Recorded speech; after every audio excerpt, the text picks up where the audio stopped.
Hi everybody, this is Sadia and I hope you all are doing well in your lives. In today's video, I will be discussing with you what is sleep deprivation, what are the sources of sleep deprivation, its types, and different things related to sleep deprivation. So let us start. First, what is sleep deprivation? Sleep deprivation occurs when an individual constantly gets sleep less than their body needs to function optimally. For most people, 7 to 9 hours of sleep is necessary for maintaining good health, although this amount may vary depending on age and individual need. Chronic sleep deprivation can affect brain functioning, emotional stability, and physical health, leading to reduced quality of life and increased risk of diseases.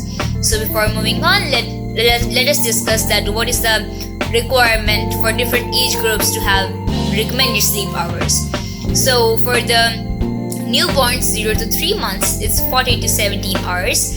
Then for infants 4 to 12 months is 12 to 15 hours. And for toddlers 1 to 2 years is 11 to 14 hours. And then preschooler 3 to 5 years 10 to 13 hours. For school children 6 to 3 years is 9 to 11 hours. For teenagers 14 to 17 is 8 to 10 hours recommended sleep time. Then for adults from 18 to 64 is still 7 to 9 hours. And then for older adults 65 plus is 7 to 8 hours. So that is a recommended sleep hour from scientists and from studies, different studies that recommend that a person's body should at least get this amount of sleep for a proper functioning and for a proper stability of the body and bodily functions. So moving on towards what are different types of sleep deprivation. First, acute sleep deprivation occurs when sleep is restricted for a short time period, typically 1 or 2 nights. Then chronic sleep deprivation happens when a person regularly gets insufficient sleep over an extended period. Moving on, the major question, sources of sleep deprivation. Sources of sleep deprivation are so much diverse. Like I have conducted a case study and that was so diverse that I have got almost different diverse responses of different problems, different sources. So the sources of sleep deprivation cannot get restricted to one source or other, but the major sources that I have seen or I have measured percentage, I'm gonna tell you about them. So several factors contribute to our sleep deprivation, including lifestyle habits, environmental conditions, and health related issues. So the common sources are poor sleep hygiene, inconsistent sleep schedules, uncomfortable sleeping environments, and exposure to electronics can prevent restful sleep. Then anxiety and stress and anxiety that every student face due to anything, due to pressure from societal pressure, from peer pressure, from academic pressure, that are like a lot of things that can cause you stress or anxiety. So emotional distress make it difficult to relax and fall asleep, resulting in sleep disturbance or deprivation. Then overuse of technology, that is very common in this era, that I think so everybody almost uses technology before our bed doesn't feel comfortable before the time we use technology for some time and then spend the technology and then we are okay to go with sleep. That never happens. Using electronic devices before bed, particularly those emitting blue light, disrupts melatonin producing and delays sleep onset. Then the using and consuming of stimulants, caffeine, or nicotine or depressant like alcohol interferes with sleep cycles. Then sleep disorders, conditions like insomnia and restless leg syndrome contribute to chronic sleep deprivation. Then school timing and work schedules, and there are long school hours from like 8 to 3 and then almost sometimes 8 to 5, then you have like lessons from 45, then you're not having proper rest enough even at the night, and when you're waking up late, waking up early in the morning, you have to struggle a lot to get the whole day easily. It's like very difficult. Then it comes the parental responsibility. Sometimes the environment around us in traditional families, sometimes in Pakistan, sometimes that we have late night functions, and in that functions that is so difficult to sleep, and we have so much noise around ourselves that we got sleep deprived. We are sleeping for the whole day, attending functions and moving and traveling. That whole cost just our sleep, and that disturbs our sleep cycles and disturb us, then even our studies. Then the basic things that here comes, that everything that is going to happen to your sleep is going to directly affect your sleep, academic stress. That's going to increase the academic stress, and when academic stress is going to increase, so the performance is going down.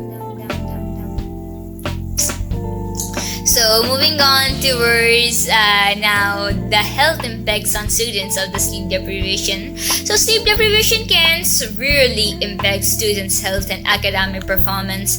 Some of the most notable effects include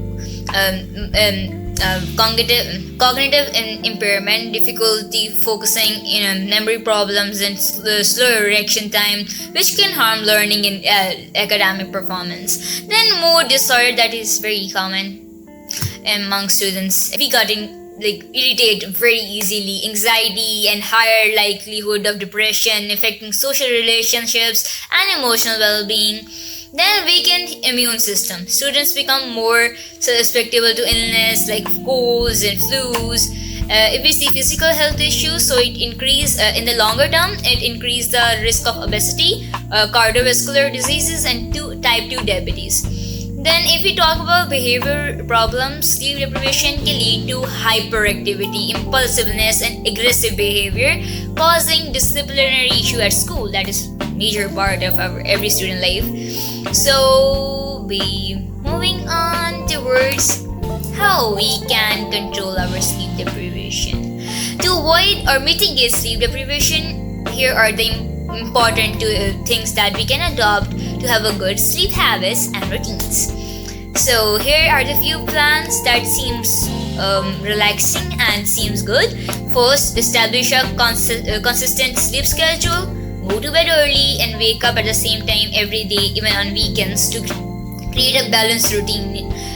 So then create a relaxing bedtime routine, engaging in calming activities like reading or meditation before bed helps signal your body that it's time to go to sleep. Now we have to sleep, nothing else. Then optimize your sleep environment. Keep the bedroom cool, dark, and quiet any way you like it, the way you can properly easily sleep in that environment. You're comfortable in that environment, you feel secure and just feel it's like comfortable, I'm gonna sleep. Invest in comfortable bedding, and then limit screen time before bed. That is a major reason for the whole case study and the four whole things I have observed. The major thing that is a struggling thing, that is limitation of the screen time. Screen time is a very big problem in, I think so, for every student actually. That screen times is the major cause for the sleep deprivation. So reduces when we have more time screen time. So I think so we should reduce exposure to blue light from phones, tablets, and TVs at least 1 hour before sleeping. Then exercising regularly. Physical activity can promote better sleep, but avoid intense exercise close to bedtime, as exercise also help in active when you do exercise, your body becomes active to do it. Then I'm going to talk about role of social media. Social media plays a significant role in sleep deprivation, especially among students. Social media have such kind of diverse content that it creates such kind of distractions for you that you're not gonna sleep for hours when you're gonna start using your social media. Constant notification, the pressure to stay connected, and engaging in stimulating content late at night all contribute to delayed sleep. And I got a new terminology I got to know in this whole process: FOMO. Fear of missing out can also keep students. The fear of missing out, FOMO, can also keep students glued to their devices, reducing overall sleep time. So the key issues here are the blue light exposure, overstimulation, and time mismanagement. Students spend most of their time in scrolling the reels and get delayed for the bedtime, and that they are compromising their sleep quality. Then when we talk about in this whole thing, what the role the parents do play. Parents play a crucial role in managing their children's use of social media, particularly before bedtime. Parents can implement strategies to encourage better sleep, such as setting screen timing limits, encouraging children to turn off devices an hour before their bedtime, creating device-free zones, establish rules that prevent phones or tablets from being used in their bedroom, and then educating children, discuss with children that impact of social media on sleep and overall health, helping them to understand the need for moderation. Thank you so much.